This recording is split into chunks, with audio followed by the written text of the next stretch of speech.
Assalamualaikum and hi. Today I'm going to explain about translocation of sugar in plant by pressure flow hypothesis. So, translocation is the movement of sugar in form of sucrose via sieve tube of phloem from source to sink. The translocation of sugar based on a hypothesis known as pressure flow hypothesis. So the diagram show a structure of source, sink, phloem, and xylem. Source is a photosynthetic cell, usually mesophyll cell of leaf, while sink is non-photosynthetic cell, for example, parenchyma cell in root, flower, or fruit. Next is phloem, that consists of component cell and sieve tube.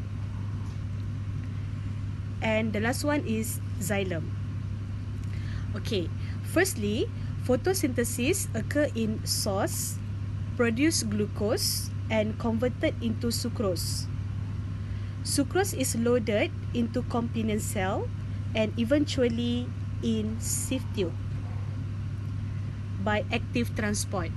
So active transport required energy in form of ATP, and this ATP is supplied by component cell. Accumulation of sucrose in sieve tube decreases water potential in sieve tube and cause water from xylem move or diffuse into sieve tube by osmosis. And this will increase the hydrostatic pressure in sieve tube near to source.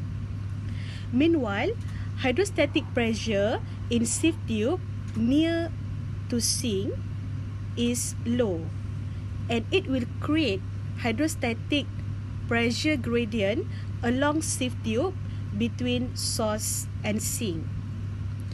So the pressure will force the phloem sap that consists of water and sucrose along the sieve tube from source to sink. When the phloem sap that containing of sucrose reach at sieve tube near to the sink, the sucrose will unloaded from sieve tube into component cell and eventually in sink by passive and active transport.